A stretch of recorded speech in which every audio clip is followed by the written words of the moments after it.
India और मैं हूं आपके साथ अभिनव सक्सेना। आइए शुरुआत करते हैं सुपरफास्ट की खबरों के साथ। उत्तर प्रदेश के बाराबंकी जिले में आज बसपा ने प्रबुद्ध वर्ग सम्मेलन के तीसरे चरण का आगाज किया है। इस सम्मेलन में बसपा के राष्ट्रीय महासचिव सतीश चंद्र मिश्र ने शिरकत की है। दरअसल सूबे में एक बार फिर से मायावती ब्राह्मणों को साधने में जुट गई है। ऐसे में यूपी के ब्राह्मण वर्ग को साधने की सबसे जरूरी जिम्मेदारी सतीश चंद्र मिश्रा को दी गई है। इसी क्रम में बाराबंकी में आयोजित सम्मेलन के दौरान सतीश चंद्र मिश्रा ने कहा कि बीजेपी सरकार में ब्राह्मण समाज का सबसे ज्यादा उत्पीड़न किया गया है। साल 2022 में होने वाले चुनाव में ब्राह्मण बीजेपी को बाहर का रास्ता दिखाएगी। उन्होंने कहा कि असली चेहरा सामने लाने की वजह से बीजेपी सरकार बीएसपी से डर गई है। बसपा महासचिव सतीश चंद्र मिश्रा ने कहा कि उत्तर प्रदेश में 16% ब्राह्मण समाज के लोग 2007 की तरह ही 2022 में पूर्ण बहुमत के साथ मायावती को सीएम बनाएंगे।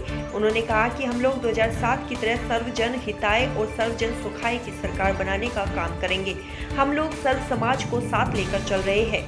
सतीश मिश्रा ने कहा कि हम लोग किसी भी पार्टी से कोई गठबंधन नहीं करेंगे, बल्कि हमारा गठबंधन जनता के साथ रहेगा।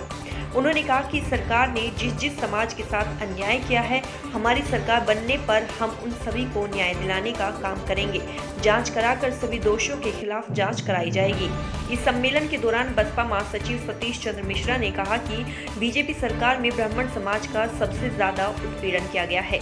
सतीश मिश्रा ने कहा कि बीजेपी ने सपा सरकार की नकल करते हुए ब्राह्मण और दलित समाज के लोगों को खास तौर पर निशाने पर लेते हुए प्रताड़ित करने का काम किया है। उनके मकानों पर बुलडोजर चलाया जा रहा है, फर्जी एनकाउंटर करके ब्राह्मण समाज के लोगों को मारा जा रहा है। सतीश चंद्र मिश्रा ने कहा कि उत्तर प्रदेश में 16% ब्राह्मण समाज के लोग 2007 की तरह ही 2022 में मायावती को सीएम बनाएंगे। योगी सरकार में ब्राह्मणों के 700 से ज्यादा एनकाउंटर किए गए हैं। कानपुर के बिकरू कांड के आरोपी को बांधकर गाड़ी पलटा कर मारा गया है। बीजेपी सरकार में कानून का नहीं बल्कि पुलिस का गुंडा राज चल रहा है। 2007 में बीएसपी ने सत्ता में आते ही ब्राह्मण समाज के लोगों को बड़े मंत्रालय दिए, 15 एमएलसी बनाए और 35 को मंत्री बनाया था। यह सरकार उद्योगपतियों के लिए काम कर रही है, जनता से कोई लेना देना नहीं है।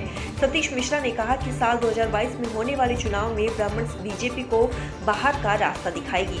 उन्होंने कहा कि उसका असली चेहरा सामने लाने की वजह से बीजेपी सरकार बीएसपी से डर गई है। उन्होंने कहा कि बीजेपी के अत्याचारों से दुखी ब्राह्मण समाज सत्ता से बाहर करेगा।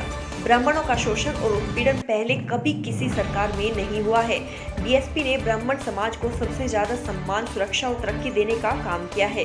बीजेपी सरकार में झूठे मुकदमे और फर्जी एनकाउंटर किए जा रहे हैं। उन्होंने कहा कि अब ब्राह्मणों पर अत्याचार नहीं सहा जाएगा।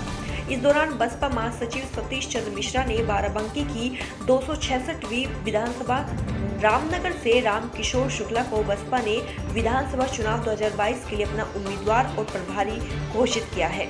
उन्होंने कहा कि बसपा सुप्रीमो मायावती ने रामकिशोर शुक्ला के नाम का ऐलान रामनगर विधानसभा के प्रभारी और उम्मीदवार के रूप में किया है। उन्होंने अपील करते हुए कहा कि सभी बसपा नेता, कार्यकर्ता और जनता मिलकर रामकिशोर शुक्ला को रामनगर विधानसभा सीट से विजय दिलाए और पार्टी को मजबूत करने का काम करें। हम लोग 2007 की तरह सर्वजन हिताय, सर्वजन सुखाय की सरकार बनाने के लिए सर्व समाज को साथ में लेके चल रहे हैं, सभी को लेके चल रहे हैं और किसी से इसीलिए गठबंधन नहीं कर रहे हैं। गठबंधन हम लोग यहाँ की जनता के साथ कर रहे हैं और पूर्ण बहुमत की सरकार। सर, विकास दुबे का एनकाउंटर होता है, क्या विकास गवर्नमेंट आती है तो विकास दुबे के लोगों को आप छुड़वाने का काम करेंगे? जेल में जो बंद है सर, ब्राह्मणों के लिए सरकार क्या करेगी? आपकी सरकार ब्राह्मणों के लिए क्या करेगी? जिनके साथ में अन्याय इन्होंने ब्राह्मण समाज, दलित समाज सबके साथ में किया है, इन सबका जो है जब सरकार बनेगी तो इन सब पे जांच बैठेगी और इन सब जो दोषी लोग हैं उनके खिलाफ कार्रवाई। आपने 28